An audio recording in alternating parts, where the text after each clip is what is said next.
Be the guy who embraces the ugly, the miserable.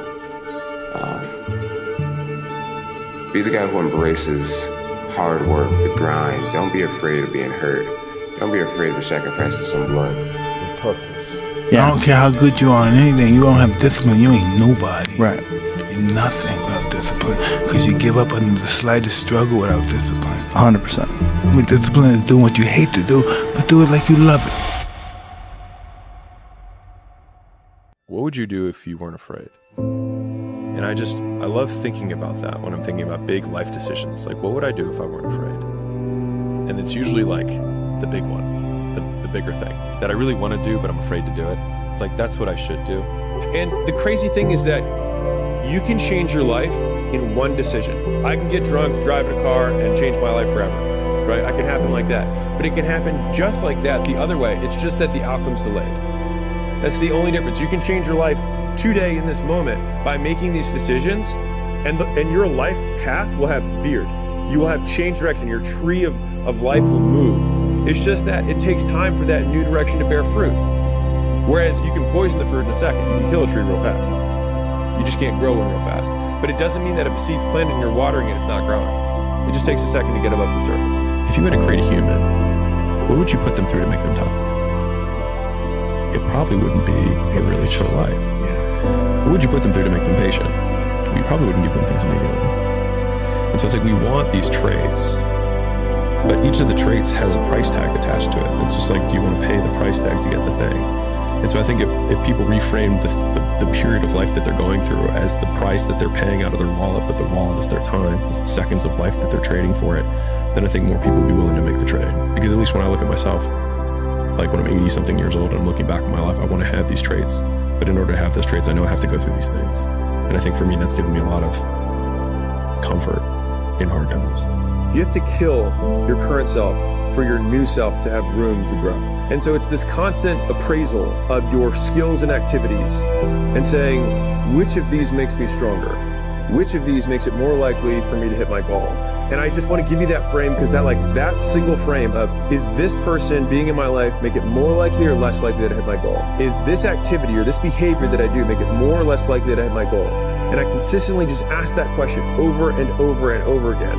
And that is because for me, I do love my goals more than I love my friend, because my goals will be with me long after they are. And so if you think about your relationship with your goals and you put it on the same pedestal or higher than your relationship with your friends, you're going to lose one of the relationships. And the question is, which one is the one that's going to serve you more in the long term? I think a lot of entrepreneurship and even personal growth is training yourself on how you respond to hard. Because in the early days, hard was, ooh, stop. This isn't good. This is a warning sign. This is a red flag. I should slow down, or I should stop, I should pivot. But the more I think about it as a competitive landscape, as I'm clear on what this path is supposed to look like, and these rocks and these dragons are things that I'm going to have to slay along the way to get the princess or get the treasure, I get happier about the harder it is, because I know that no one else will follow. It's a selection effect. And I think if you can shift from this is hard to no one else will be able to do this, then it flips from being this thing that you're like, oh, poor me, to oh, poor everyone else who's going to have to fucking try. Yeah. And I think that is so much more motivating as a frame for the exact same circumstance. I started thinking, like, every day, I was like, I hope I don't wake up. You know what I mean? And that was the thing where I was like, this is a big enough problem that, like, if you don't want to wake up, then what have you got to lose? Exactly. And that was it. And it was like, I have nothing to lose. And that was when I think in the last podcast we talked about this, where it's like, if everybody who's like at the bottom and feels like they have nothing going for them, reframe that as, I have nothing going for me, which also means that I have nothing to lose by taking action, it makes you a much more dangerous person. The three most common traits of hyper successful people. So number one was that they had a superiority complex. They thought they were better than other people and that they deserved more. The second is that they suffered from massive insecurity and feeling that they would never be enough. And third, they had impulse control. And so you've got this combination of people who are like, I want to do this big thing. So this big toward thing. And they've got this big away pain that's like, I'm never going to be enough. I always have to do more. And then they have impulse control that keeps them focused on the goal. without seeing the woman in the red dress or getting pursued by her. And that, like, so it's like shoot high, have a big thing that motivates, like have a big tower behind you and stay on the path. I think a hopeful message that anyone can think about who's in that hard period or in that start period is that it won't get harder. Like, this is the hardest part. And so if you can just make it through this, everything else is downhill. It's not that the things that the dragons are going to slay aren't going to get bigger. They are. But you become so much more equipped to slay them back. And you have so many more allies. You have people in the stands cheering for you. You have the audience. You have all of these other things that are behind you. But at the beginning, it's just you with a stick against a bear. And arguably, that fight is a harder fight to win than beating a dragon when you have a nuclear bomb and 6 nations behind you. And so it's not even like the size of the hardship, it's just also the resources and how few of them you have, and how so much of the beginning is literally burning the one thing you have, which is time, because you have no leverage. You don't have the money to pay other people to help you. You don't have the resources to go like get someone no one can learn it for you. It's like there's a lot of the things that we care about a lot. Like, no one can work out for you. It doesn't matter how much money you have. No one can learn skills for you. And so in the early days, like, it feels so painful because you're like, you look around to see who can help you, and then you're like, fuck, it's me again. Most people's definition of work is a negative one, which is why they abhor it, which is also why they misunderstand so many people who quote, I'll say quote here, are successful or ahead of them or whatever, is that both people, one person says the word work and the other person hears the word pain. And so the first step to like becoming more successful is understanding the language that the people who are successful are using. They're actually defining the word differently. And so whatever that thing is that you actually enjoy doing, where you lose track of time when you're in it, even if it's challenging, but usually it is challenging, right? Like, it's not easy because then it's boring, right? Which is also why the uncertainty thing is so key, right? To not knowing if it's gonna work or not. You are gonna work though, either way. Is that the people who are, quote, addicted to work make it easy to be addicted to work because they do things worth doing. And I think a lot of it is coming down to making sure that you take the few precious seconds that we have to do the few things that are worth doing for the rest of your life. And that's what's painful, is that it takes more effort to start in the beginning, and more people are right about the fact, they're like, hey, you're not going to hit it big. And guess what? A month in, you're not. But they're only measuring on months. And at 6 months, you're also not going to hit it big yet. And they're going to be like, I'm still fucking right. And at a year, you're still not going to hit it big. And they'll still be fucking right. And every day that you haven't hit it, they're going to feel like they were right. But they're wrong, because they're measuring in days and you're measuring in decades. But you have an excuse that only you need to believe. And you believe that excuse, so it excuses you from working harder on the stuff you know you should be doing but aren't.